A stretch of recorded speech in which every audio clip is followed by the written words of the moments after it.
Hi everyone, how's it going? So today I wanted to talk a little bit to the English teachers out there, the people who want to become English teachers. And the reason is because I really didn't expect the last video I posted to become so popular. That's very cool. I'm so glad you all like to hear my experience and why I became an English teacher. It really was one of the best decisions I ever made in my life, just getting my TESOL certification because I've been able to travel the world. I've been able to work from all different places. And over time, I've been able to increase my prices, increase visibility, and really just kind of make friends from everywhere. So it's really just a very wonderful thing. But today I wanted to talk about what you can do if you are starting teaching and don't know exactly what material to use. So I'm going to share a few resources that I found throughout my time teaching that I think would have been really nice to know of when I started. So let's start first of all with Breaking News English.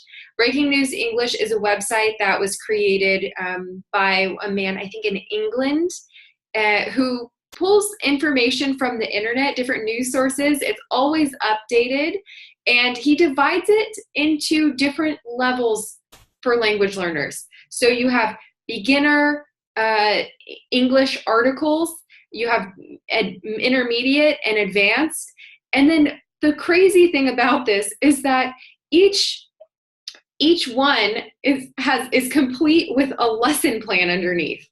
You don't have to download anything. It's just there in front of your face. It has the warm-up exercises, the different topics of conversation. So of course, if you're having a conversation with someone from who has an intermediate level, they really want to converse, they need someone to talk to, then it's great because you can just put, you have this as a guide to help you through the conversation and to facilitate conversation.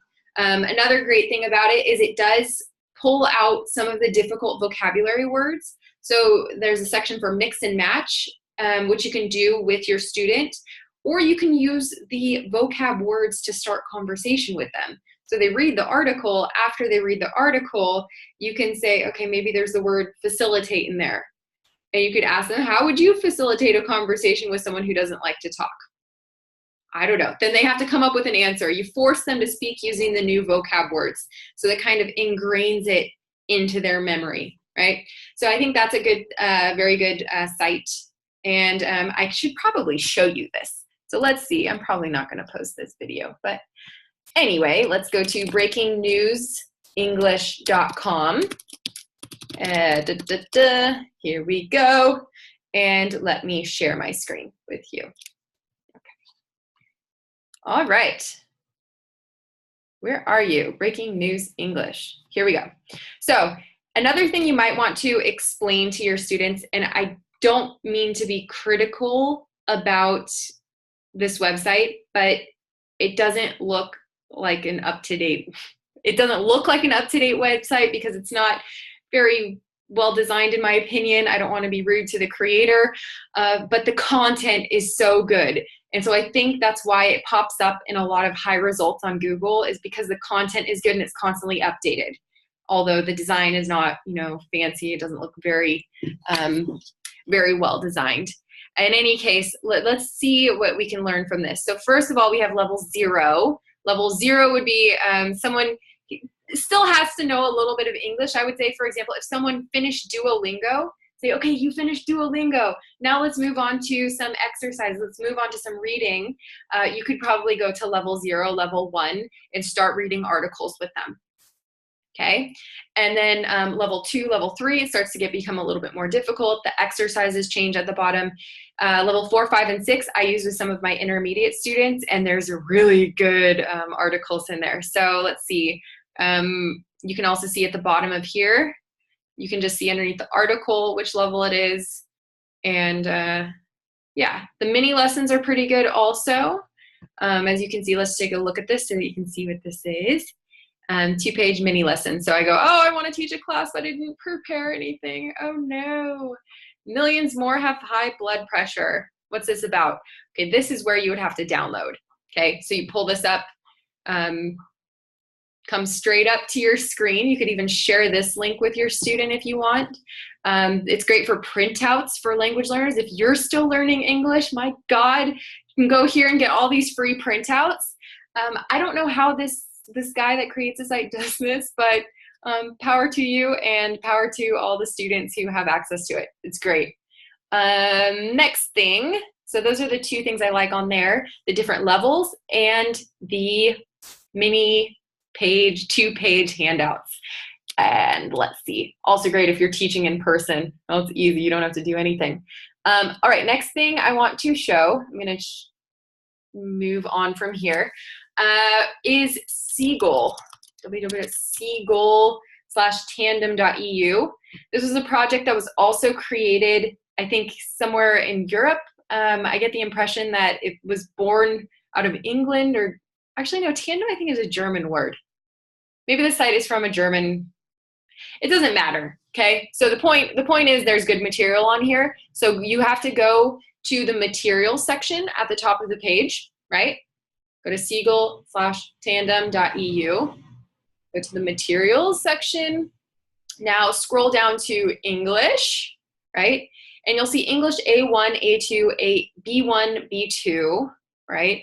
So the A1 through C2 is from CFR, the Common European Framework Reference.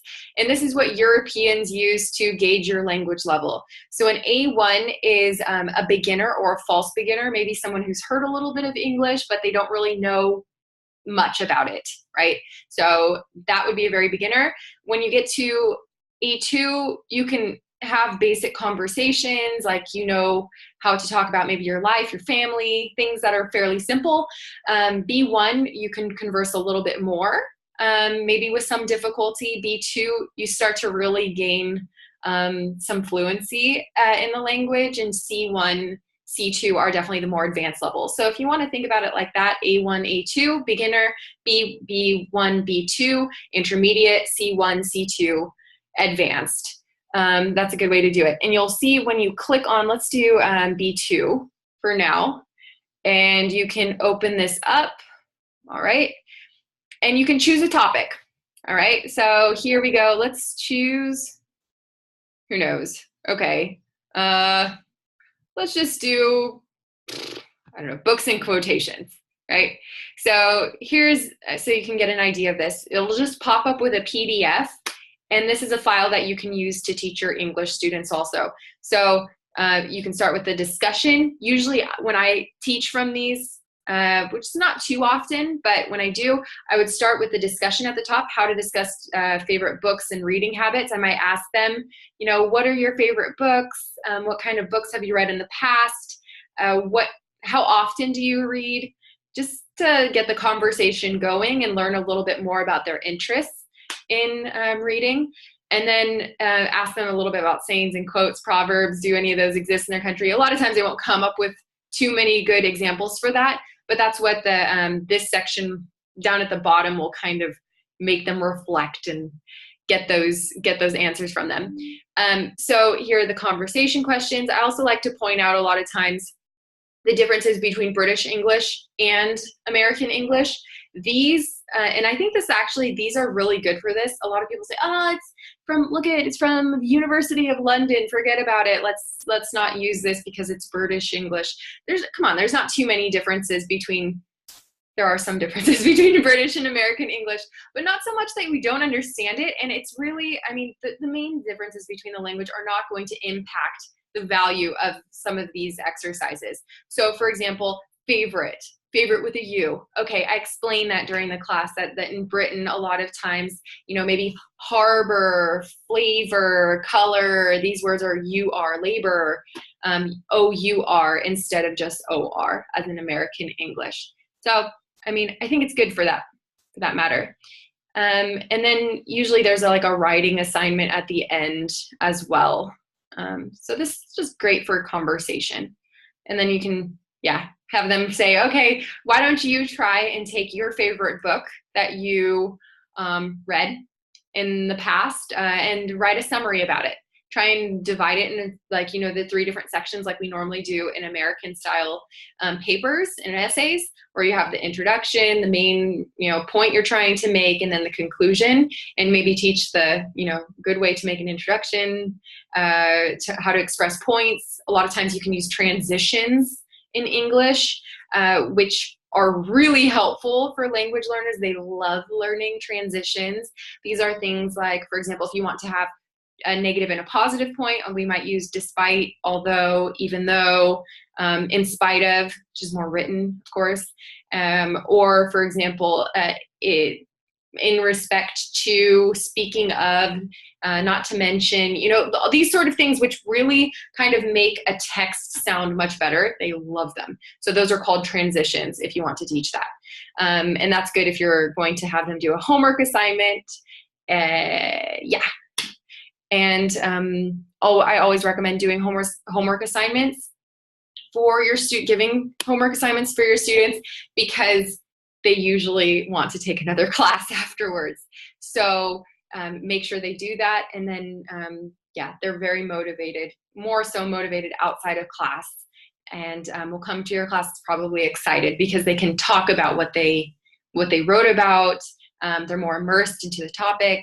It keeps your students happy. So give homework, and you can give a homework assignment that's really related to whatever topic you pull up on one of these things. So this is for any lazy teacher or someone who doesn't want to prepare. You can always use these. These are my top 2 go-tos. And in addition to that, another thing that I would recommend is checking out ESL Pod. Right? So ESL Pod is a podcast that was created by, I think, a guy named John from LA in California. And his podcast really divides English into various topics and discusses the vocabulary and different phrases in it in a way that beginners and intermediate English learners can understand. So I would recommend that for people especially who complain, I don't have a lot of time to study English, blah, blah, blah. I hear that a lot. Everyone has 10 minutes in their day to listen to a podcast when they're washing dishes, when they're, cleaning the house. So that's a good recommendation there. That's ESL Pod. Let's see if I can pop that up for you. ESL Pod. I think they just have a Facebook page, if I remember correctly. Facebook page is the one I usually go to. But it looks like if you're downloading it on your phone, it would look something like this. So you can just get one of these podcast apps. For example, I have an iPhone. I use this little one up here. See? This little iPod app. And then you can just download it for free. And they love it because it's for free. So it's a good one. Other than that, I would say those are probably the top 3 free that are not my own. I also have my own website I use, and actually created a lot of resources for language teachers also. I'm just going to show it to you, just not to toot my own horn, but I did create this for the purpose of teachers and for my students, because I was so tired of having to create new material for my students every time, or trying to find it in Google Drive. It's like, where is this? I don't know where it is, blah, blah, blah. It's just a pain. So it's easier to just send a student a link before class, like prepare for class. Here's the link. Do exactly what I say in these instructions. So you can see I've done that for conversation topics. On this website, I have, let's talk about camping. You need to do X, Y, Z. Let's talk about food culture, blah, blah, blah. Show me your hometown. So to give you, and then grammar, of course, these are for more intermediate to advanced students. I don't really have to, the only thing on here that'd probably be for beginners is routine and schedules. That's really great for beginners. And let's see, on here you could pull up, all right, let's just do camping. I can't remember what's in some of these. It's been a while since I've used them. So for example, camping in nature, we might talk about what we see in these pictures. Do the students go camping as a warm-up? Have they been camping before in their lives? And then they would be required to learn this vocabulary before class. And then we get to talk about it. Here we have some good phrasal verbs in this context, talking about camping. You might want to say you put on bug spray, you put on sunscreen, set up a tent. It's very important. And then there's do one of the following. So this is what I usually tell people to do before class or as homework from the class before. I say, oh, do this to prepare. And then they come to class having a lot of information to already talk about. So it doesn't require as much stress on the teacher's end because you already have something prepared. So if you want to, feel free to, it's all free. It's there. If you're interested in some of these, feel free to, hop onto my site also.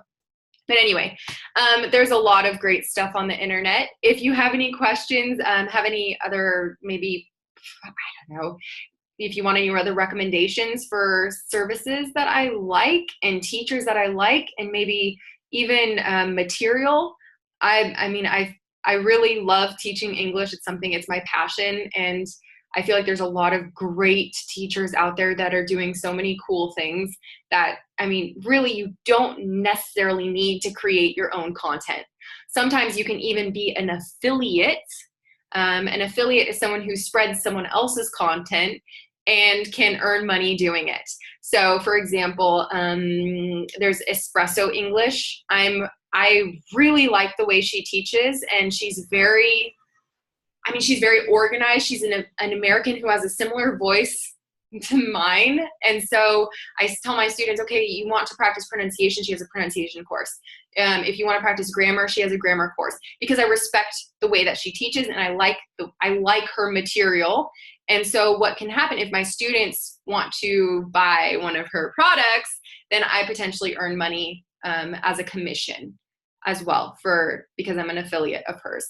And so it's always good to, if you really get into English teaching, it's probably good to ask the person if you can be an affiliate, because a lot of times I think other English teachers might, be open to the idea of giving you money for spreading their site as well. Like if you teach with one particular site and you say, I'm going to be spreading this to a lot of people, I could potentially even get people to buy your product, then of course someone's going to be like, oh yeah, okay, all right, well, I'll figure that out. I can help you become an affiliate.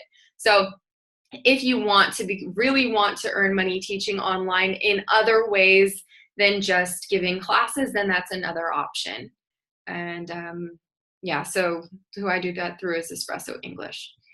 But anyway, that's just kind of random. I'm trying to help you out. I don't think teaching English is about making money, but everyone has to live.